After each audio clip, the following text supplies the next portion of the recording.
साहब श्री हृदयानंद की धरती सिवान से आपका स्वागत। अच्छा दीदी, आओ चले शिव की ओर पुस्तक में। पहला पाठ है मैं हृदयानंद। उसमें साहब लिखते हैं, मुझ में मानव चेतना के अभ्युदय की जिद है और इसके लिए मात्र एक ही विकल्प दिखता है, उस महागुरु शिव को अपना गुरु बनाना। आखिर कैसे? यही तो साहब हम लोगों को समझाना चाहते हैं। साहब ने जो कहा कि मुझ में मानव चेतना के अभ्युदय की जिद है, तो ऐसा तो पहले किसी ने नहीं कहा। अभी तक जितने भी गुरु, सद्गुरु, संत, महापुरुष हुए, जो लोग भी अपने गुरु के आदेश में रहते थे, उन लोगों के लिए तो गुरुओं ने जिद की, कोशिश की कि सबके पास पहुंचा दें।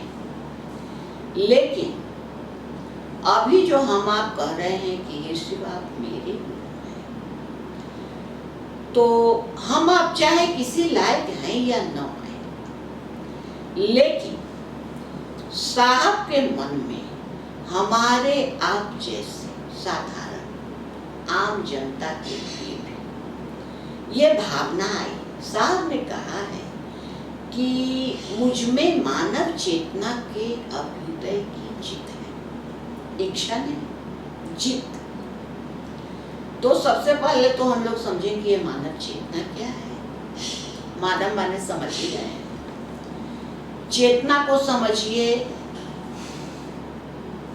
जीवनी शक्ति या बुद्धि, विवेक, किसी बात को अच्छे से समझना,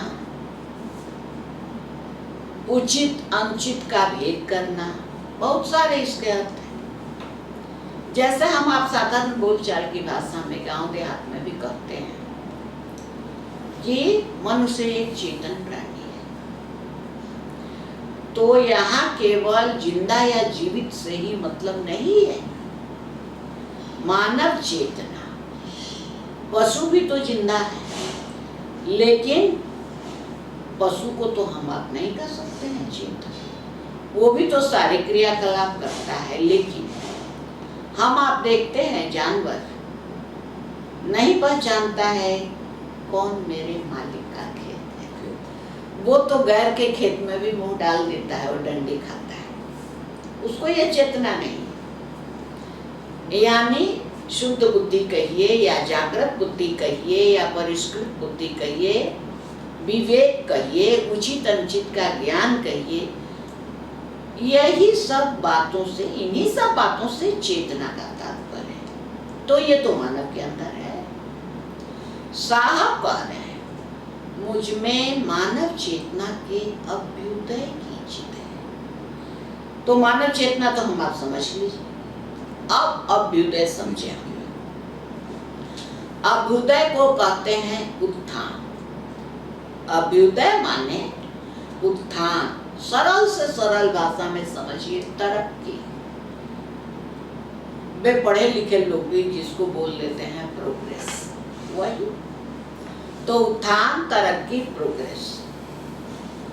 साहब कह रहे हैं कि साहब को हमारी आपकी जो चेतना है, बुद्धि है, विवेक है, वो कैसे ऊंचाई पर चली जाए, कैसे उसकी उन्नति हो, इसके लिए साहब केवल सोच नहीं रहे हैं, चाह नहीं रहे हैं, साहब की जिद है। तो मानव चेतना का जो अभ्युदय है वो कहाँ तक हो सकता है, हम आप ये भी जानते।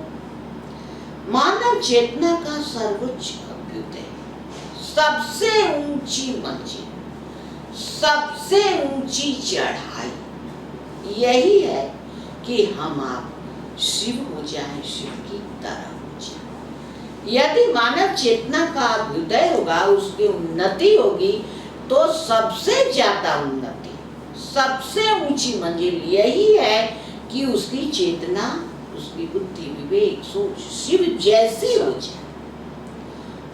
हमारे आपके साहब की ये जिद है कि हमारी आपकी चेतना शिव जैसी हो जाए, इतनी ऊंचाई पर चढ़े, इतनी ऊंचाई पर चढ़े कि हम आप शिव हो जाए, शिव जैसे हो जाए।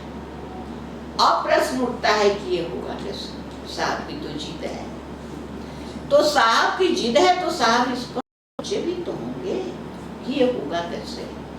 बड़े सोच विचार के बाद साहब की समझ में आया कि इसके लिए एकमात्र विकल्प महागुरु शिव की शिष्यता है। ऐसी बात नहीं है कि और गुरुओं के पास चेतना के अभ्युदय की क्षमता नहीं है, मैं ऐसा नहीं कह रही, लेकिन ये तो सबों को मानना ही पड़ेगा कि एक शिव गुरु हजारों नहीं, लाखों नहीं, करोड़ों ऐसे गुरु पैदा कर सकते हैं जो लोगों में मानव चेतना का अभ्युदय करते, लेकिन करोड़ों गुरु मिलके एक शिव पैदा नहीं कर सकते। इसीलिए साहब ने कहा कि एक ही विकल्प नजर आता है कि महागुरु शिव की शिष्य। और एक बात, पहले के जमाने में जैसे गुरु लोग होते थे, आज भी कुछ तो होंगे ही, वैसे हमारी आपकी जानकारी में नहीं है या जंगल पहाड़ों में है, लेकिन है वैसे गुरु हैं। भले मानव, समग्र मानव चेतना के लिए उनकी जिद नहीं, लेकिन वो भी सक्षम है, वो शिवत्व तक पहुंचा सकते हैं, शिव बना सकते हैं। लेकिन हम आप मानव रह गए हैं क्या? तो साहब को तो पता है, महादेव को भी पता है कि हम आप मानव की केवल शक्ल है, सूरत है, मानवीय गुण, मानवीय संवेदना, भावना, उससे हम आप कोसों दूर चले गए। तो जब हम आप कोसों दूर चले गए, मानवोचित गुण, भावना, संवेदना हमें आप में है ही नहीं, तो ऐसी हालत में तो जो सृष्टि ब्रह्मांड का सर्वोच्च गुरु है, सबसे बड़ा गुरु है, उसकी शरण में जाने पर हमारी आपकी चेतना का अभ्युदय न हो, ऐसा नहीं हो सकता। तो वही साहब कहते हैं कि साहब को तो जिद है, मानव चेतना की अभ्युदय का जिद है और पूरी मानव चेतना। तो साहब कह रहे हैं कि इसके लिए विकल्प एक ही है कि हम आप महागुरु शिव की शिष्यता स्वीकार करें, क्योंकि उनका एक नाम पशुपति पति है, पशुओं के पति, और हमारा आपका मन पशु हो गया है। इसलिए हमको आपको महागुरु शिव की शरण में जाना होगा, ऐसा साहब कहते हैं।